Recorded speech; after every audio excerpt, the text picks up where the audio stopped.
Maurice Blanchot. Los límites de la novela. Tal vez no es justo hablar de las novelas de Maurice Blanchot sin mencionar también que es igualmente un notable, extraordinario ensayista. Pero tal vez también no es justo hablar de Maurice Blanchot como ensayista sin mencionar al mismo tiempo que es también uno de los novelistas contemporáneos más notables. Lo que ocurre en verdad es que la obra de Maurice Blanchot participa en igual medida del ensayo y de la novela, de la narración en tanto creación y de la reflexión en tanto creación también, pero participa no como géneros distintos que el autor frecuenta de una u otra dirección. Puede desde luego pensarse que hay un Maurice Blanchot ensayista y otro Maurice Blanchot novelista. Sus libros de ensayos aparecen separados de los que configuran a sus novelas.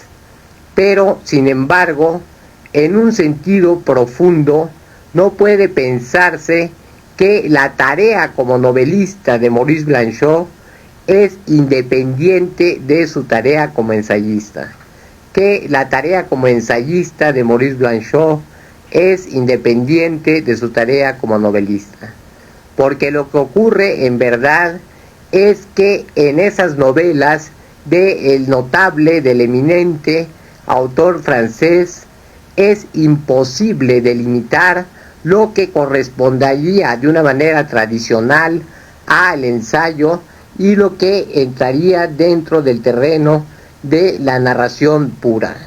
Maurice Blanchot ha llevado al lenguaje narrativo a un extremo en el que la narración misma está hecha de reflexión y la reflexión se nos entrega como material narrativo. Es entonces fundamentalmente un novelista que solo puede serlo porque su meditación sobre el mundo, su meditación sobre el lenguaje capaz de expresar al mundo, se desarrolla en términos fundamentalmente narrativos. Podemos legítimamente decir que entonces sus varios innumerables libros de ensayos son también novelas, novelas en las que el personaje fundamental es el pensamiento mismo, tal como encarna en distintas figuras de la filosofía, la literatura y aún el arte. Blanchot ha precisamente tratado de borrar los límites entre la reflexión, la meditación y la narración pura, porque considera que el clavo ardiente de la narración solo puede tocarse mediante una inmersión en el terreno de la meditación. Entonces, sus novelas son obras despojadas en un sentido tradicional de las acciones, los personajes, los escenarios que configuran a la novela en su carácter más exterior. Y sin embargo, fundamentalmente son novelas en un punto muy importante, que es el que define toda esta obra audaz, extrema, difícil, pero que paga con su extraordinaria belleza la dificultad inherente al hecho de entrar a ella. Este dato fundamental es la imaginación.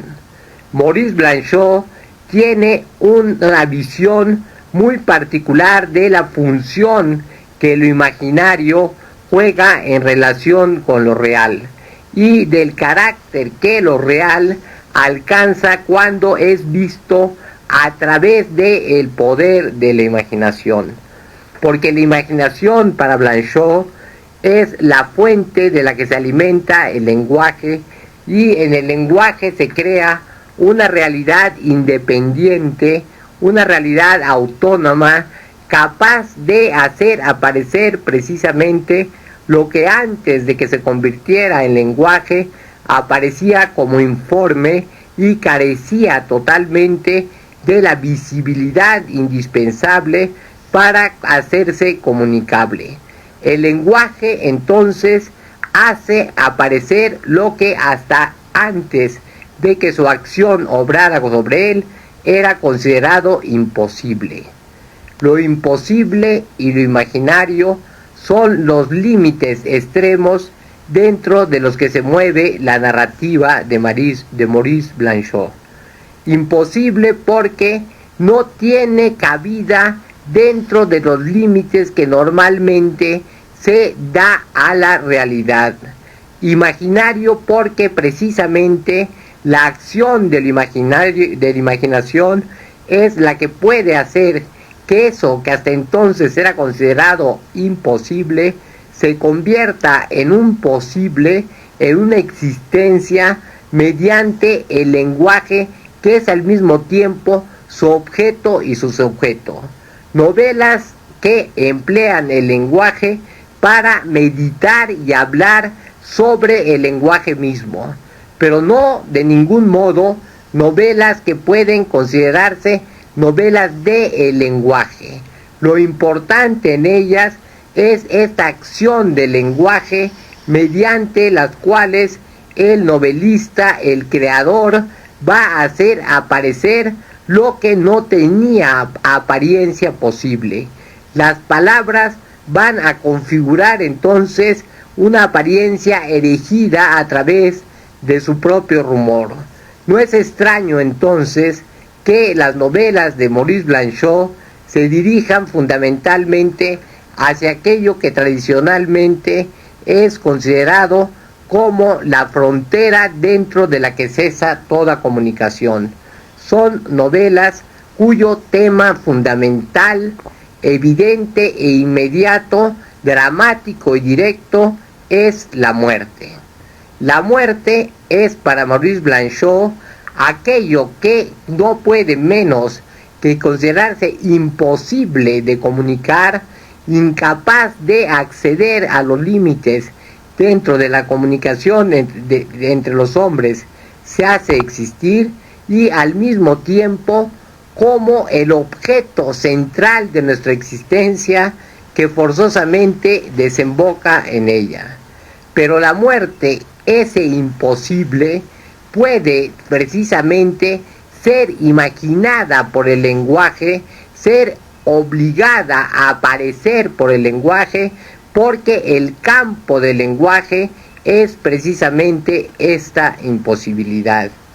La muerte entonces alimenta esas novelas como una fuerza incesante que precisamente hay que trasladar al campo de la vida para que la vida encuentre en ella su verdadero sentido.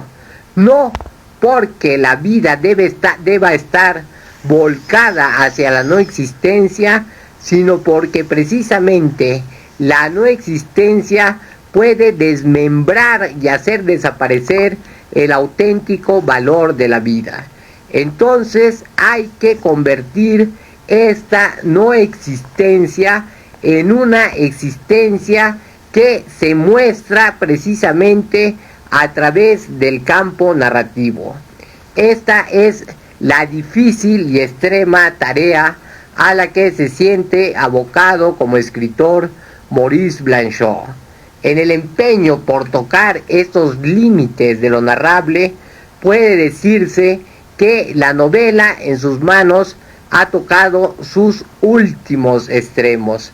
Ha llegado a una dificultad extrema que la lleva casi a desaparecer en tanto forma tradicional. Por eso la obra de Maurice Blanchot está atravesada continuamente por un aire que amenaza con reducirla a la impotencia, que amenaza con adentrarla al campo de la imposibilidad pura. Pero precisamente Este es el riesgo de esa alta tarea narrativa. Entrar a ella, acercarnos a las novelas de Maurice Blanchot, es tocar un terreno en el que el pensamiento, bordeando sus propios extremos, tocando sus límites últimos, se levanta a sí mismo para erigirse como una posibilidad irradicable y que nada puede destruir. Buscar entonces en estas novelas es rastrear en el origen mismo de la vida, pero una vida que solo se aclara a través de la muerte. Podemos suponer entonces que esta obra narrativa está atravesada por un aire de irrealidad.